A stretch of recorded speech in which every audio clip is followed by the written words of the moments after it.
آج میں اللہ کے ایک نبی کا واقعہ آپ سنانا چاہتا ہوں. یہ وہ نبی ہیں جن کے ساتھ ایسا امتحان لیا گیا کہ one of the amazing story ہے. آپ حضرت یونس علیہ السلام ہیں اور آپ کا معاملہ یہ تھا, آپ کی قوم بت پرستی کرتی تھی. قرآن میں آپ کے واقعے کو بیان کرنے کے لیے پوری سورہ یونس موجود ہے اور آپ نے اپنی قوم کو ڈرایا, بت پرستی نہ کرو, شرک نہ کرو, اللہ کی نافرمانی نہ کرو ورنہ سخت عذاب آئے گا. قوم کہتی کہ وہ بت پرستی کرتی تھی, آپ کی بات مانتی نہ تھی. آخر کار آپ کی قوم کو آپ نے کہہ دیا بس اب عذاب آنے ہی کو ہے, کسی وقت بھی عذاب آ جائے گا, اب اللہ کی طرف سے عذاب آنے والا ہے. قوم نے کہا, پلاننگ کی, حضرت یونس پر نظر رکھو, اگر یہ ہمارے شہر میں ہیں تو عذاب نہیں آئے گا, جس دن یہ شہر سے نکل جائیں سمجھ لو عذاب آنے والا ہے. کمال کا عقیدہ تھا, بتوں کو پوچھتے تھے مگر دل میں یہ بھی جانتے تھے یہ اللہ کے نبی شہر میں رہیں گے, اللہ عذاب نہیں بھیجے گا. بہرحال آپ ایک رات تشریف لے گئے, قوم کو پتہ چل گیا, بادل بھی آ گئے, کالی بدلیاں بھی آ گئیں, عذاب کے جو آثار تھے وہ نمودار ہو گئے. اب قوم نے کیا کیا, ساری قوم میدان میں جمع ہوئی ننگے سر. اب اللہ کی بارگاہ میں رونے لگے, جس پر ظلم کیا تھا اس سے معافی مانگنے لگے. اب جس کا قرضہ دینا تھا اس کے قرضے لوٹا دیے. بچے, بوڑھے, عورتیں روتے روتے اللہ کی بارگاہ میں دعا کرنے لگے, یا اللہ اب معاف کر دے, عذاب نہ بھیجیو, بت پرستی سے توبہ کرتے ہیں, حضرت یونس پر ایمان لے آئیں گے, اے اللہ اس بار عذاب کو ٹال دے. اتنا گر گڑائی قوم, اتنا گر گڑائی قوم کہ سبحان اللہ وہ آتا عذاب واپس چلا گیا. ادھر حضرت یونس علیہ السلام باہر شہر سے یہ سوچ کر چلے گئے تھے کہ جب میں واپس آؤں گا اس قوم نے تباہ ہو جانا ہے, مگر جب آپ واپس آئے تو کوئی عذاب نہیں آیا تھا, ایوری تھنگ از اوکے.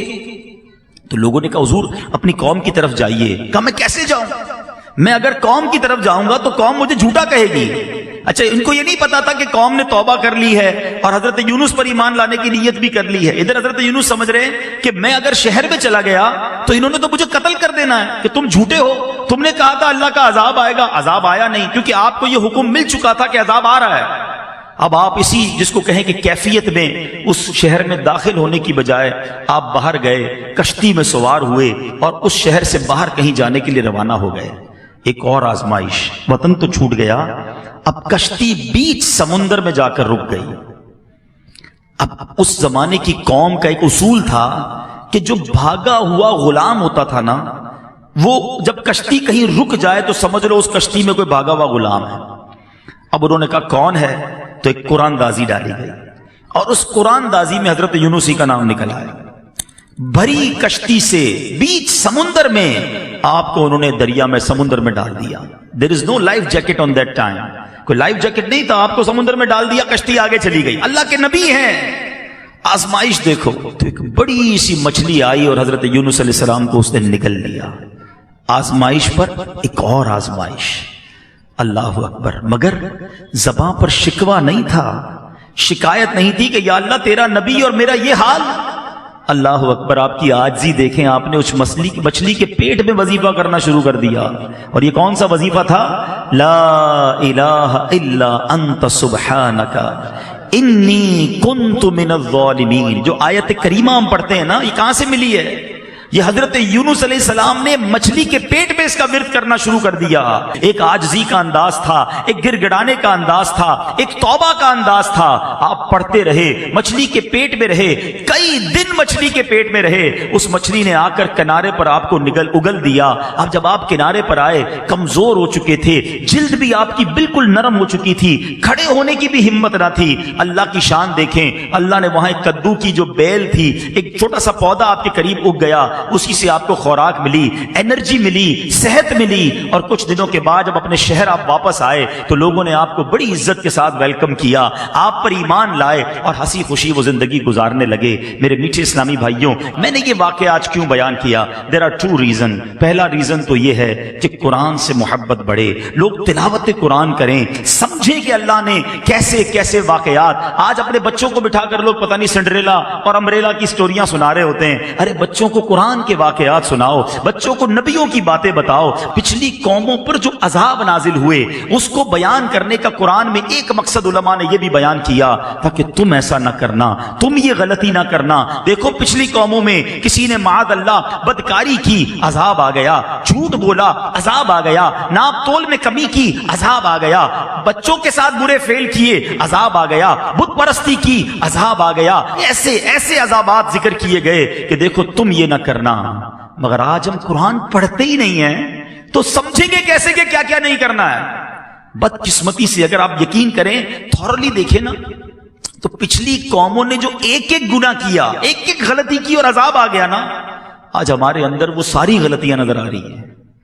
یہ تو یقین کریں ہم نبی پاک کے امتی ہیں، یہ سرکار علیہ الصلوۃ والسلام کا کرم ہے کہ ہم پر اس طرح آسمانی عذاب نازل نہیں ہو رہا۔ لیکن دیر از اے ڈے، ایک دن تو ہے نا جس دن جواب دینا ہے، پھر ایک دن تم سے ہر نعمت کے بارے میں سوال ہوگا۔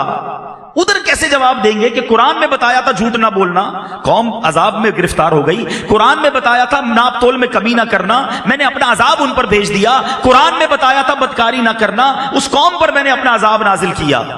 پڑھتے تو جواب دیں گے نا، تو پلیز یوں نہ کرو، قرآن سے دوستی کیجیے، قرآن کو تھام لیجیے، قرآن پر عمل کیجیے، یقین کریں لائف بہترین ہو جائے گی۔ اور اب دوسری بات جو اس واقعے سے سننی ہے کہ حضرت یونس علیہ السلام کے اس واقعے سے سیکھنا کیا ملا؟ صبر۔ کیسا صبر تھا! آپ سوچیں، اللہ کے نبی ہیں، وطن چھوٹا، کشتی سے پانی میں ڈال دیا گیا اور مچھلی نے پیٹ میں نگل لیا، ان تمام باتوں کے باوجود زباں پر شکوہ نہیں تھا۔ مگر آج چھوٹی چھوٹی تکلیف پر، چھوٹی چھوٹی آزمائش پر زبان پر شکوے ہیں، شکایتیں ہیں۔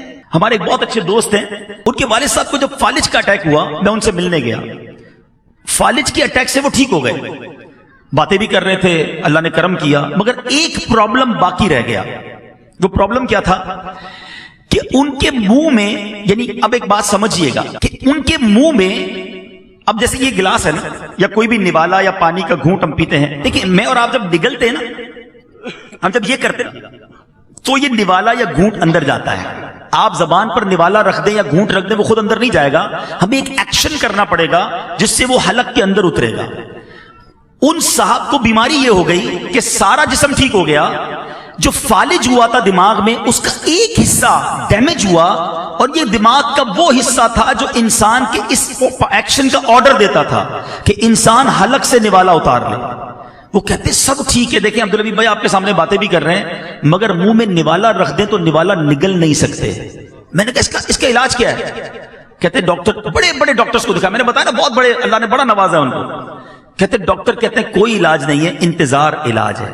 اللہ کی شان ہے کہ دماغ جو ہے نا، یہ خود تھوڑے عرصے بعد ایک اور پارٹ آف دا برین کو آرڈر دے گا کہ اب تم یہ کام کرنا شروع کر دو، پھر وہ یہ کام شروع کرے گا تو ان کا نوالا اترنا شروع ہو جائے گا۔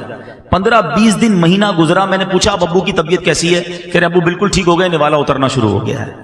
یار آپ سوچیں کہ میں اور آپ جو ہر نوالا کھا رہے ہیں، ہر گھونٹ پی رہے ہیں، اس میں اللہ کی کتنی بڑی نعمت ہے ہمارے ساتھ۔ لوگ نوالا نہیں اتار پا رہے جن کو یہ بیماری ہے۔ خدا را قدر کرو رب کی نعمتوں کی، شکوہ نہ کیا کریں۔ پریشانی چھوٹی سی آتی ہے اور ہم شکوہ شکایت کا دفتر کھول دیتے ہیں۔ بات تھوڑی سی صوفیانہ ہے، بڑی باریک ہے، لیکن آپ سمجھیں گے تو بہت گہری بات ہے۔ ایک شخص حضرت رابعہ بصری رضی اللہ تعالیٰ عنہ کے پاس سے گزرا، سر پر اس نے پٹی باندھی ہوئی تھی۔ آپ نے کہا کہ یہ پٹی کس چیز کی باندھی ہے؟ کہ حضور سر میں درد ہے اس لیے پٹی باندھی ہے۔ کمال کی بات کہی۔ آپ کہتی ہیں آج سر میں درد ہوا ہے تو تکلیف کی پٹی باندھی ہے، جب اللہ نے صحت مند رکھا تھا تو صحت کی پٹی باندھی تھی۔ بات گہری ہے، سمجھیے گا۔ تھوڑی تکلیف آتی ہے سب کو بتانا کہ اگر کسی کا موبائل چوری ہو جائے، گاڑی لگ جائے یا اسکوٹر کو پرابلم ہو جائے، کاروبار میں نقصان ہو جائے، ہم کیا کرتے ہیں؟ سب کو بتائیں گے۔ سب کو بتانے سے ثواب تو گیا نا؟ کیا وہ دے دے گا آپ کو وہ چیز؟ اچھا جب نفع ہوتا ہے، آج 5000 کا نقصان ہوا تو پورے شہر کو پتا چل گیا، پورے محلے کو پتا چل گیا۔ جس دن آپ نے 50,000 کمائے اس دن ہمیں بتایا کہ آج عبدالحبیب بھائی بڑے پیسے کمائے ہیں؟ نہیں بتاتا کوئی، اپنی نعمتیں نہیں بتاتے، اللہ کی مہربانیاں نہیں بتائیں گے، نقصان سب کو بتائیں گے۔ اور میں آپ کو صحیح بتاؤں، گھر والوں کو تو زیادہ نہیں بتاتے کہ گھر والوں کو بتائیں گے آج بڑی زبردست دیہڑی لگی ہے تو خرچہ شروع کر دیں گے گھر والے۔